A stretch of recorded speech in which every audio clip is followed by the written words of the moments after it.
Bom dia a todos, dando continuidade aí ao nosso cronograma, da disciplina de urgência e emergência 1 da Faculdade de Medicina da Universidade Federal de Alfenas. Hoje eu vou falar para vocês um pouco a respeito de intoxicação por gases tóxicos e saneantes domésticos, tá certo?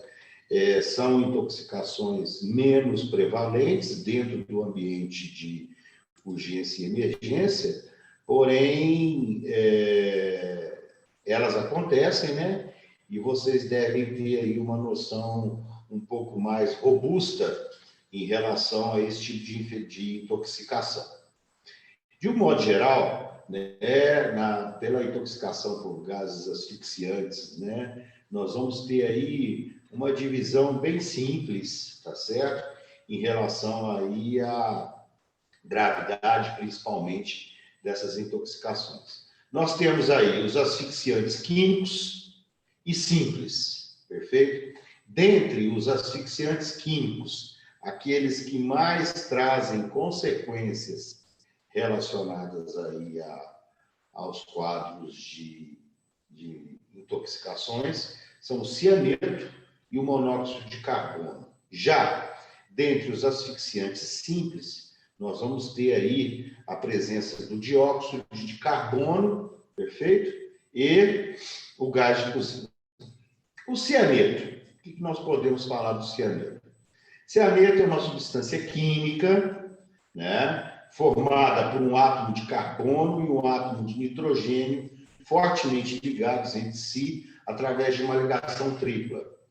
Ele é utilizado em múltiplas atividades ligadas aí à produção industrial, à metalurgia, à fotografia, à galvanoplastia, eventos de mineração, fumigação e fabricação de plásticos. Ou seja, existe aí um contingente grande de pessoas que laboralmente vão ter contato com o cianeto, Consequentemente, os cuidados, referentes aí, principalmente ao uso de EPIs, de equipamentos de proteção individual e sistemas de monitoramento de eventuais inalações com esse gás tóxico, devem ser realmente amplamente utilizados.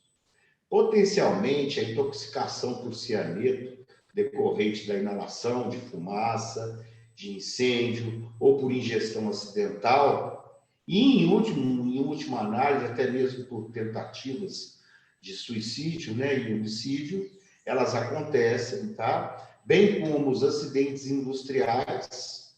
Existem, nós vamos ver aí no decorrer do nosso conteúdo programático, nesse semestre, que determinadas plantas e alimentos são liberadoras, de substratos cianogênicos, e o próprio terrorismo, gente? Graças a Deus, em menor proporção, mas nós dizemos assim que podem ser as causas potenciais de intoxicação.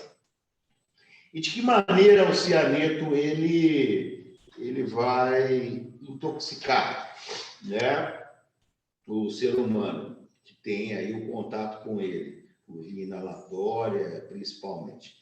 O ioncianeto, tá? Conforme a gente está vendo aí do lado esquerdo do vídeo, ele se fixa ao ferro no estado férrico, o Fe+3, na citocromo oxidase mitocondrial.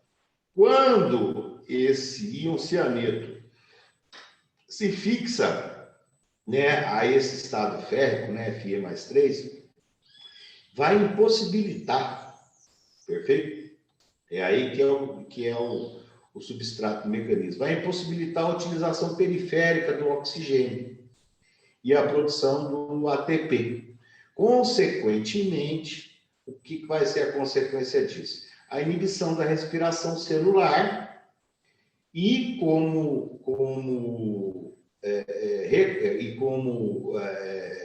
também consequência desse evento, nós vamos ter um aumento na produção de ácido lático, por conta da questão da anaerobiose, tá certo?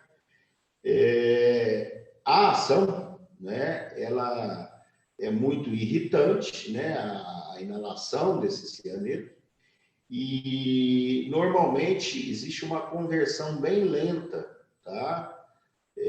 Quando o indivíduo aspira, né, e respira um dos subcomponentes do cianeto, que é a acetonitrila, tá certo? Ele vai desenvolver esse tipo de evento, né, de impedir a respiração celular de uma maneira um pouco mais lenta, com uma meia-vida de 40 horas. Então, portanto, ligação ao ferro sérico, inibição da utilização periférica do oxigênio, consequentemente, inibição na produção de ATP, início da respiração do ciclo de anaerobiose, com consequente produção de ácido lático. E no caso dos derivados, o cianeto derivado da acetonitrila, que também é um subproduto, né, que pode ter como via final a produção de cianeto, isso vai acontecer de uma maneira um pouco mais lenta. Mas é importante que vocês saibam aí exatamente o mecanismo de intoxicação pelo cianeto. O que nós vamos fazer? Monitor, oxigênio veia, desobstruir via aérea, administrar oxigênio a 100%, monitorizar os sinais vitais, hidratar adequadamente esse paciente, perfeito? Solicitar os exames laboratoriais de rotina, tá bom? Quando que nós vamos considerar o esvaziamento gástrico, né, e o uso do carvão ativado dentro daquela janela de 1 a 2 horas? Principalmente e sabidamente frente à ingestão de alimentos com alto poder cianogênico, que todos nós vamos estudar brevemente, né? Nos casos de exposição respiratória ou dérmica, a gente tem que remover rapidamente o paciente do local contaminado, né? Remover suas vestes, fazer a desinfecção e descontaminação através de um banho vigoroso, com água corrente, limpar a pele, mucosas, olhos, né? Tá certo? E é fundamental, tá? É o que eu sempre falo, já falei nas 2 aulas iniciais, que nós, né, socorristas, estejamos aí devidamente protegidos de nos autocontaminarmos, né, com o cianeto. E para tal, nós devemos utilizar aí os nossos equipamentos de proteção individual. A intoxicação por cianeto, ela mata, tá bom? Ela é fatal, tá certo?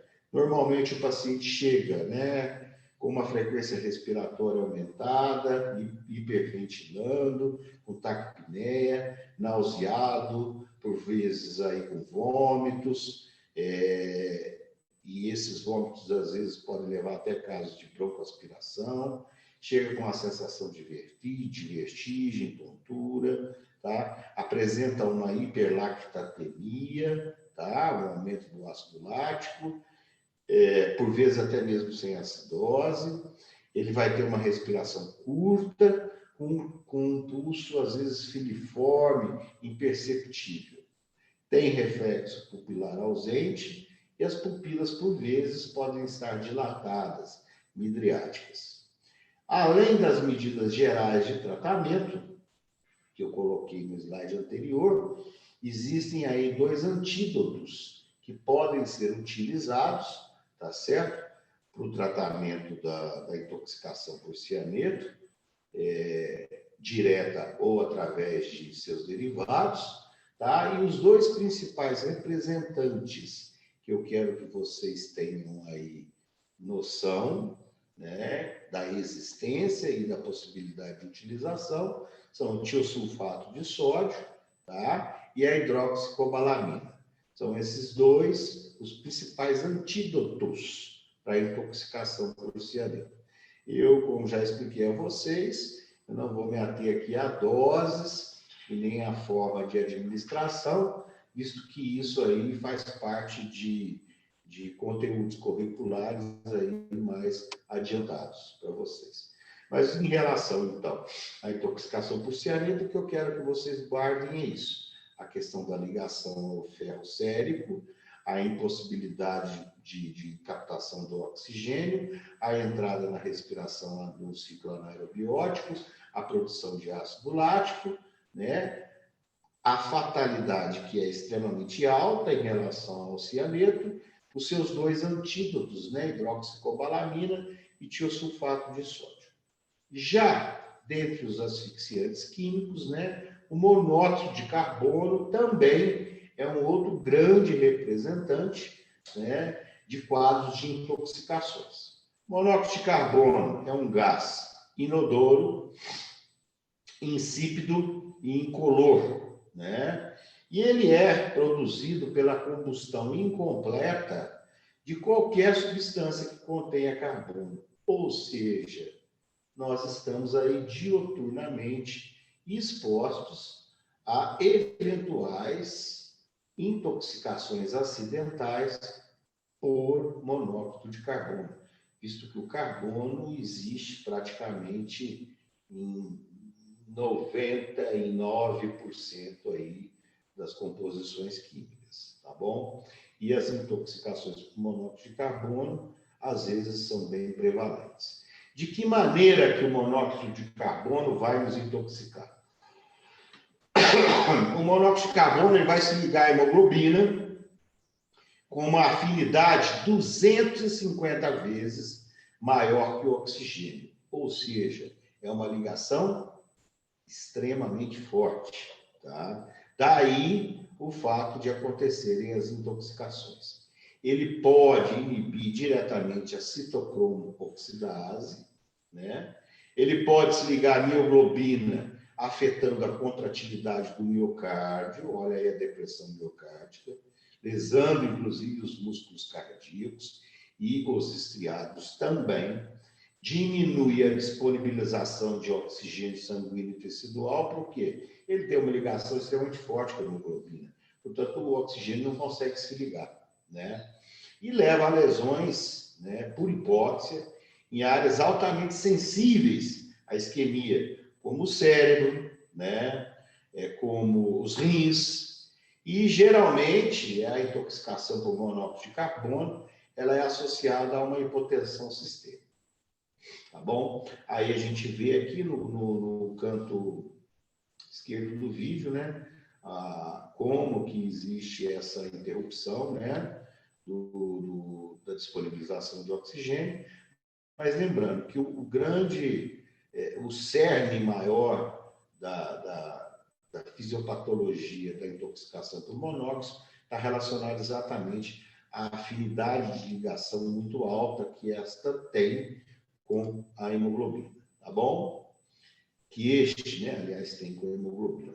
Aqui é apenas para ilustrar, tá certo? Nós temos aqui o monóxido de carbono, a concentração no meio ambiente ou no local, a porcentagem de ligação formando a carboxihemoglobina e os sintomas. Você vê aqui que uma concentração menor que 35 partes por milhão, por exemplo, tem no cigarro. Não leva praticamente nenhum sintoma, uma leve cefaleia. Você tem em torno de 5% de ligação, né? Pelo total aí de carboxihemoglobina. Já, por exemplo, você pega aqui uma concentração de 0,03, 0,05%, né? Que seria de 300 a 500 partes por milhão. Você já vai ter aí quase 40 a 50% de ligação de formação da carboxihemoglobina, já vai ter um indivíduo com cefaleia, taquicardia, confusão, letargia, colapso.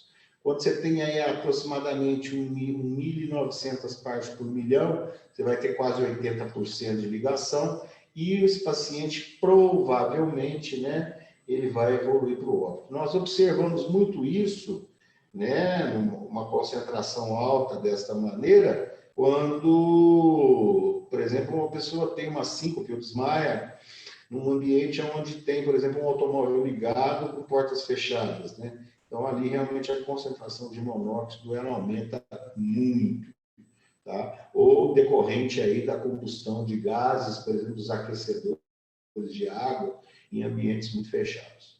O tratamento básico para a intoxicação sabidamente por monóxido de carbono, além das ações iniciais, como monitorização, oxigênio, veia, hidratação, exames, né? Uma anamnese bem feita, estabilização do paciente. Nós vamos ter aí, basicamente, o tratamento, o principal antídoto, digamos assim, é oferecer um oxigênio de forma enriquecida. Quando dá possibilidade, né, são poucos os hospitais que possuem esses dispositivos, nós colocamos esse paciente, como a gente vê aí no canto superior direito do vídeo, numa câmara hiperbárica. Nessa câmara hiperbárica, nós aumentamos as atmosferas, as concentrações de oxigênio até 3 a 4 vezes, tá certo? E com isso, praticamente por difusão, nós oferecemos aí oxigênio para esse paciente. E já em casos leves a moderados, além das ações gerais, oferecimento de oxigênio através de máscara não reinalante, principalmente aí com alto fluxo e alta concentração de oxigênio. Perfeito? Então, em relação ao monóxido de carbono, dentre os asfixiantes químicos, né, é basicamente isso que eu tinha para falar para vocês. Já entre os asfixiantes simples, né, o gás carbônico, o CO2. O CO2, assim, nós observamos muita, entre aspas, né, intoxicação por CO2, quando o paciente, às vezes, ele é predisposto ou acometido de determinadas patologias aí, que são retentoras, que levam a uma retenção de CO2. A concentração normal de oxigênio, tá certo? A concentração normal de oxigênio que nós temos aí na atmosfera, ela varia normalmente entre 0,03% a 0,06%, ou seja, em torno de aproximadamente 300 a 600 partes por milhão. Esse CO2 leva ao deslocamento da molécula de oxigênio do ambiente, né, do ar ambiente, diminui a disponibilidade do oxigênio, altera a fração inspirada, que normalmente no ar ambiente é de 21%, e, consequentemente, leva a um quadro de hipoxemia, tá bom? Exemplos aí que a gente pode ver relacionado à intoxicação por CO2, por exemplo, uma hipoventilação alveolar associada à obesidade, um paciente portador de uma síndrome de Pickwick.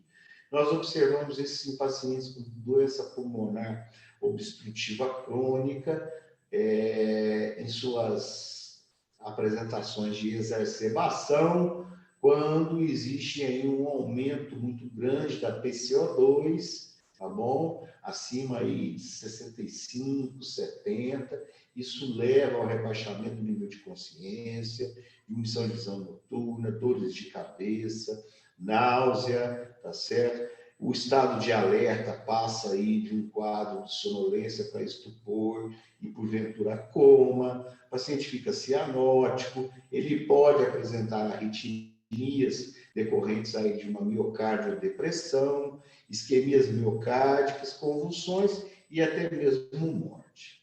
Como que nós fazemos isso? Normalmente, nós vamos tentar lavar esse gás carbônico, tá certo? Através do oferecimento de frações inspiradas de oxigênio a 100% durante um determinado período, fazendo o controle gasométrico, né, dessa pressão parcial de CO2, dessa pressão parcial de oxigênio.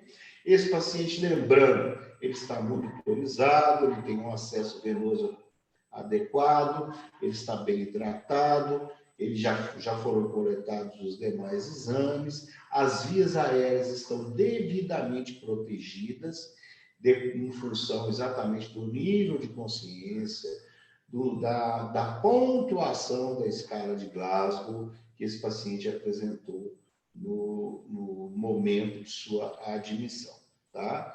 Mas o tratamento nada mais é do que a oxigenoterapia em suas mais variadas apresentações terapêuticas, né? Tá bom? Já o gás, o butano, o propano, né? Normalmente, eles também, quando de intoxicações aí, acidentais, ele pode trazer aí consequências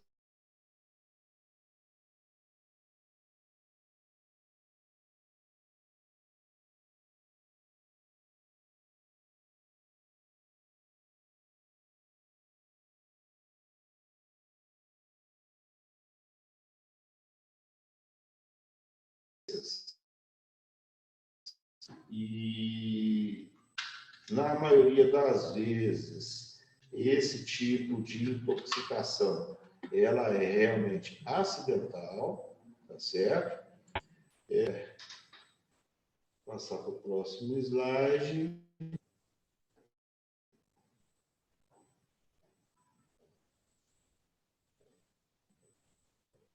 Só um minuto, pessoal.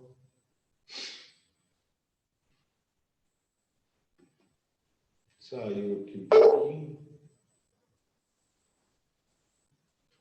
Vamos aqui começar.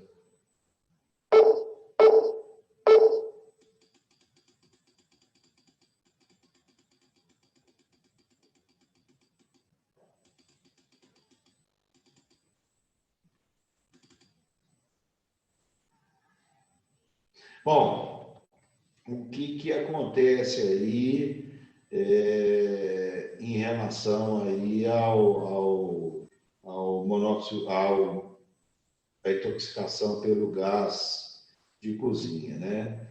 Ela vai exatamente, né? A presença deste gás, né? Deste asfixiante simples, ele vai levar aí a consequências, tá certo? Importantes, devido principalmente ao deslocamento, né, do oxigênio. Só um minuto, gente, que está dando aqui um problema aqui com a memória do computador. Ele vai levar principalmente ao deslocamento do oxigênio, tá certo? Da atmosfera, tá bom? De sua localização inicial. Esse deslocamento leva a quadros de hipoxemia. Vamos esperar aí entrar o slide.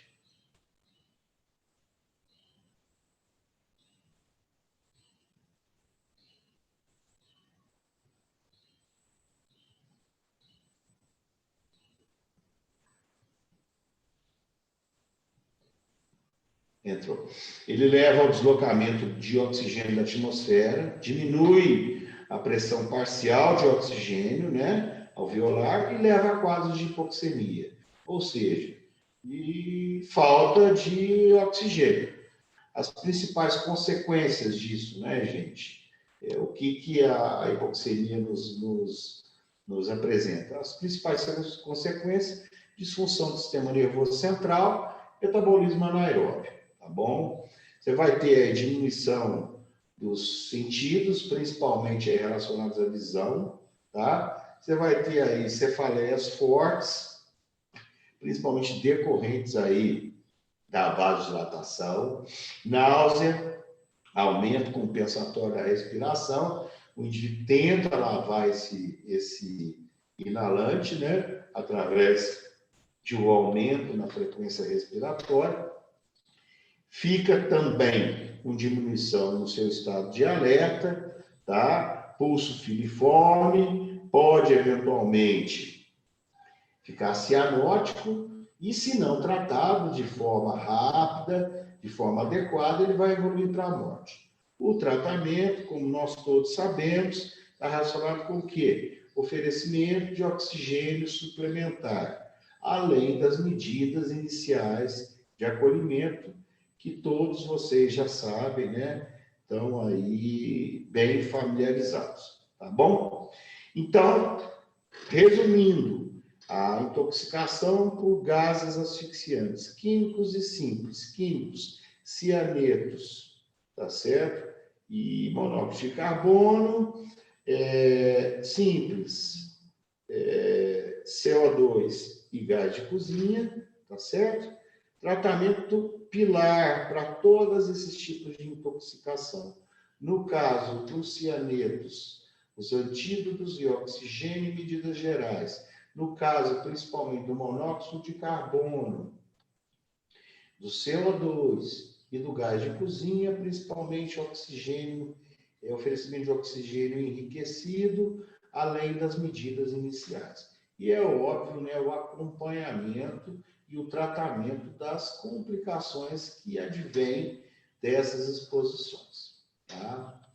Agora nós vamos entrar aí na intoxicação pelos saneantes domésticos ou os domes sanitários. O que são domes sanitários? Dome sanitário, gente, é um termo que a gente utiliza para identificar todo tipo de saneante destinado ao uso domiciliar. São substâncias ou preparações destinadas à higienização, desinfecção e limpeza do domicílio, da casa. Existem inúmeros, né? Eu não vou entrar nem em detalhe, inúmeras apresentações, tipo, cor, cheiro, concentrações, indicações, né? Para o uso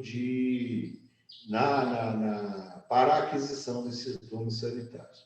Normalmente, eles são cáusticos, alcalinos e ácidos, ou ácidos, são desinfetantes e antissépticos, são decorrentes aí de subprodutos da naftalina e do paradiclorobenzeno, tá? Podem ser solventes, ceras ou polidores. Ou seja, a gente tem aí uma grande gama de apresentação.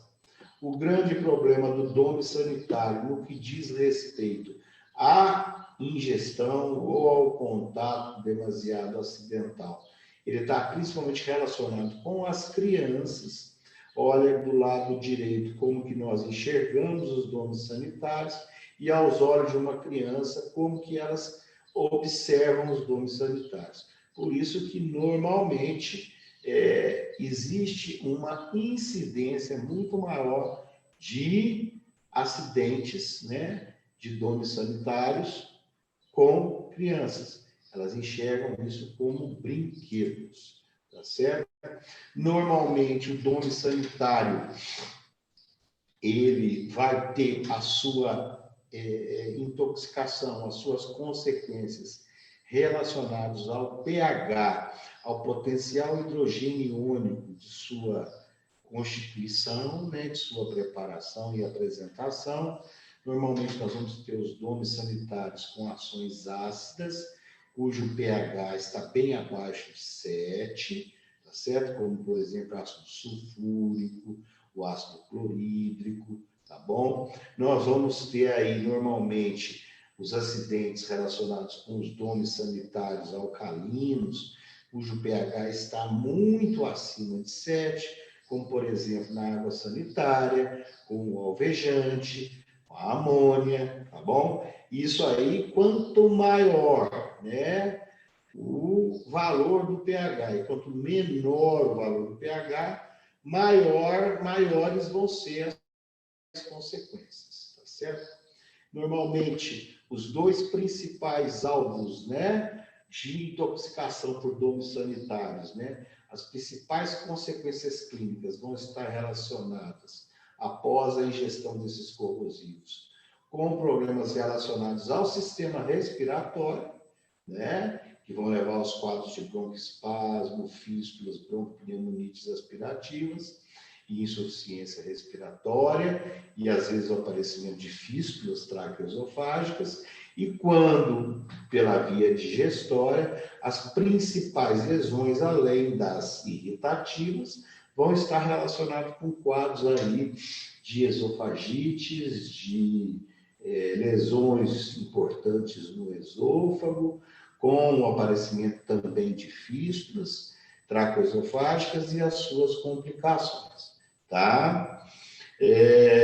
Como eu disse, as principais lesões que acontecem com a ingestão e o contato aumentado, contato abundante com esses domes sanitários, estão relacionadas aqui com lesões esofágicas. Olha aqui um paciente sendo submetido a uma videoendoscopia, onde a gente enxerga aqui um esôfago todo machucado, um esôfago todo alterado em função, por exemplo, da ingestão de soda cáustica. E aqui, do lado esquerdo, nós vemos um paciente sendo submetido, né, uma ilustração de como se faz uma endoscopia respiratória, no caso aqui uma broncoscopia, onde nós vamos observar traqueia, broncofonte principal direito, esquerdo, subranos e eventuais lesões que possam acontecer, tá bom? No caso das ingestões notadamente confirmadas, tá certo? De cáusticos ou ácidos, a avaliação endoscópica deve ser sempre feita, tá? De maneira frente à forte suspeita da ingestão desses cáusticos, tá bom? É um exame indispensável para a avaliação das lesões que foram provocadas, permite orientar a vigilância terapêutica e estabelecer um prognóstico, né? Cirúrgico, clínico, inicialmente clínico, posteriormente cirúrgico, né? É indicada de forma precoce, preferencialmente nas primeiras 24 horas. Por quê? Porque ainda não existem lesões friáveis importantes e o risco de acidentes de perfurações pela passagem do endoscópio são menores. Mas sempre se realizar uma endoscopia com manobras bem delicadas. Quando houver suspeita de perfuração, o exame endoscópico está formalmente contraindicado. Aqui são alguns exemplos de lesões que nós encontramos, né, na ingesta de ácidos ou de álcalis, principalmente região esofágica, úlceras, sangramento, edema, exudatos fibrinosos, tá certo? E aqui, o pior de tudo, por exemplo, uma fístula traqueoesofágica. Você vê aqui, ó, no fundo, uma sonda, né, no esôfago, totalmente exposta à luz traqueal, tá certo? Aí, realmente, são situações extremamente graves, cujo tratamento é bem complexo, né? Aqui uma endoscopia mostrando já um esôfago totalmente estenosado, com áreas de fibrose e cicatrizes, tá certo? Já com uma obstrução importante de sua luz, levando aí a um quadro de estenose. Ou seja, a ingesta, né, destes cáusticos, né, dessas substâncias alcalinas, principalmente relacionadas aqui à soda cáustica, são muito graves, né? Aqui, por exemplo, o exemplo de queimadura por exposição inadvertida à soda cáustica. Aqui uma criancinha com uma queimadura de lábios e de face, né, região de mento, também relacionada a uma exposição inadvertida com a soda cáustica. Já esse outro slide mostra aqui, através de um exame contrastado do tórax, e após a ingesta de um determinado contraste, né, radiopaco, você vê aqui de forma bem clara, né, onde eu estou passando aqui a seta do mouse, e onde a seta da imagem está apontando uma fístula, tá certo? Onde a gente vê a passagem do contraste para a árvore traqueobrônquica, né? Seria aquela imagem lá. O que nós devemos fazer? De um modo geral, as medidas de suporte, de substituição e manutenção de via aérea, oxigênio se necessário, monitorizar os sinais vitais, eletrocardiografia, né? Acesso calibroso, uma boa veia, hidratação adequada, descontaminação, quando presente na pele, nas roupas, tá certo? Se a exposição tiver sido cutânea ou ocular, né? Lavar copiosamente com soro ou água, irrigar de forma bem abundante para retirada, e se houver realmente confirmação da ingestão deste tipo dome sanitário, né, principalmente soda cáustica, ou de um dome sanitário ácido, né, extremamente corrosivo, a lavagem gástrica está totalmente contraindicada. Por quê? Porque nós sabemos, quando nós fazemos lavagem gástrica, que existe um refluxo do conteúdo gástrico para o esôfago. E isso iria potencialmente, né, prejudicar ainda mais e favorecer ainda mais o aparecimento de lesões. Tá bom? Então, em relação aos domes sanitários alcalinos ou ácidos, o que eu tinha para colocar para vocês é isso. A questão da identificação rápida do agente que levou à intoxicação, a realização de endoscopia digestiva ou respiratória precoce, tá certo? Desde que não existam indicações clínicas fortes de perfuração, de fístulas, a questão da hidratação e das medidas gerais, né? E o preparo desse paciente, caso complicado, para as futuras intervenções cirúrgicas que possam ser necessárias. Um outro tipo de intoxicação muito comum são aquelas intoxicações derivadas da naftalina, do naftaleno ou do paradiclorobenzeno, que vão, né, aos olhos de uma criança, são bolinhas, né, são balinhas, tá certo? E isso aí pode levar realmente a quadros de intoxicação grave, levando a um tipo de apresentação clínica que nós denominamos de metemoglobinemia, tá bom? E que traz aí importantes complicações. A metamoglobinemia, tá certo? Olha aí uma criancinha, né? Como é que ela fica frente aí à ingestão acidental, né? De naftaleno, de naftalina, paradiclorobenzeno. Ela, diariamente, gente, a hemoglobina, ela sofre oxidação à metemoglobina, tá bom? Existem, né, como na maioria dos outros sistemas do organismo, existem sistemas redutores naturais que mantêm, né, depois que a hemoglobina foi oxidada à metemoglobina, mantém esses níveis de metemoglobina abaixo de 2%. O principal responsável, né, por isso, né, correspondendo aí a praticamente 99% da atividade redutora, é a NADH metemoglobina, redutase. Tá? Então, ela mantém os níveis aceitáveis de metemoglobina menores aí que 2%.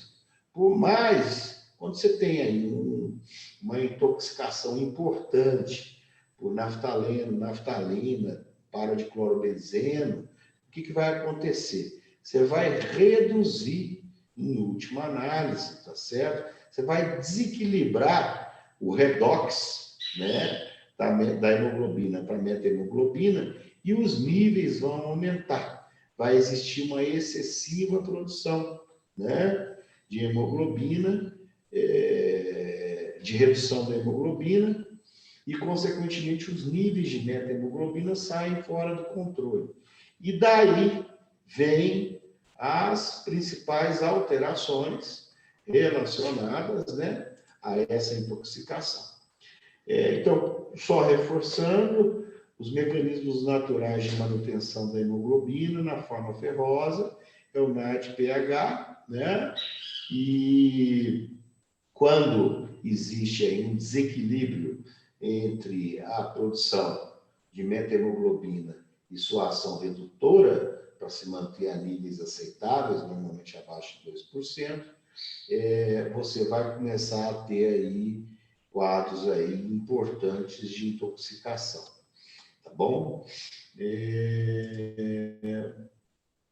O naftaleno, então, né, no caso, ele causa a hemólise e a metemoglobinemia por estresse oxidativo, tá? O paradiclorobenzeno, que é um derivado, o mecanismo não está totalmente esclarecido, mas em última análise, o que você vai lembrar? Chegou ingesta de derivados de naftalina. Naftalina, lembrar na meta-hemoglobinemia, tá bom? Nós vamos ter que atuar exatamente nessa vertente. E para tal, a gente trata todas as manifestações clínicas, né, independentemente do tóxico, né? São as medidas gerais, que todos já conhecem, e eu não me canso de repetir: monitorização, oxigênio, UV, hidratação vigorosa, formação de manutenção da via aérea, coleta de exames, correção imediata de fatores aí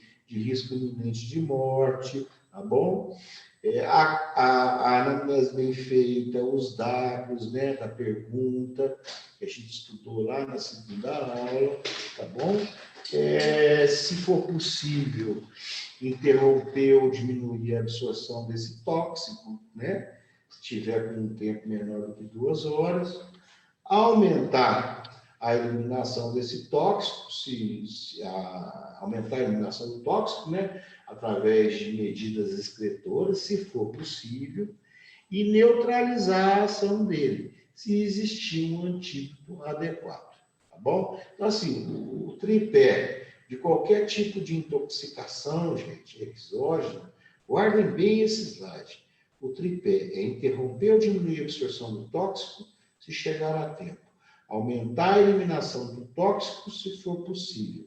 E neutralizar a ação tóxica, se existir fármaco adequado. Vocês trabalhando, tá bom? Frente a qualquer tipo de intoxicação, nós já vimos ou vamos ver. Se vocês utilizarem esse tripé de interromper, aumentar e neutralizar, vocês vão ter certeza que vocês estão fazendo o possível para melhorar esse paciente. As principais manifestações da meta-hemoglobinemia, elas são mais evidentes 24 a 48 horas após a exposição. Os principais sintomas aí estão relacionados com hemólise, tá? Taquicardia, taquipneia, falta de ar, fraqueza, diminuição da tolerância ao exercício e excitação do sistema nervoso central. O principal antídoto, tá certo? Para as intoxicações por excesso de meta-hemoglobina ou a meta-hemoglobinemia é o azul de metileno. Um antídoto super simples, fácil de ser adquirido, amplamente disponível no mercado, tá? Ele é reduzido, uma vez aplicado, ele é reduzido em leucometileno, na presença do NAD-PH, né? E methemoglobinoredutase, tá bom? E que, posteriormente, ele se reduz a metahemoglobina, ele vai reduzir a metahemoglobina em hemoglobina. Ou seja, ele faz exatamente ao contrário, né? Aquela que foi degradada em metahemoglobina volta a ser reduzida para a sua forma de hemoglobina. E, consequentemente, você começa a diminuir os níveis de metahemoglobina sérios, tá bom? Então, como eu disse, doses e forma de administração não é o motivo aqui da nossa aula. Eu só quero que vocês saibam que, frente a intoxicações por naftalina, naftaleno, que existem evidências clínicas importantes de um excesso de metahemoglobina na corrente sanguínea, o nosso principal antídoto, né, a droga específica para se tentar reverter essa situação, é o azul de metileno. Tudo bem? Bom, eu espero que essa foi uma aula mais curta. Peço desculpas aí pela intercorrência do computador no meio da apresentação, mas isso aí não vai trazer prejuízo nenhum para vocês, né? E fico à disposição para o esclarecimento de dúvidas e até a nossa próxima aula, tá bom? Um grande abraço a todos aí e até mais.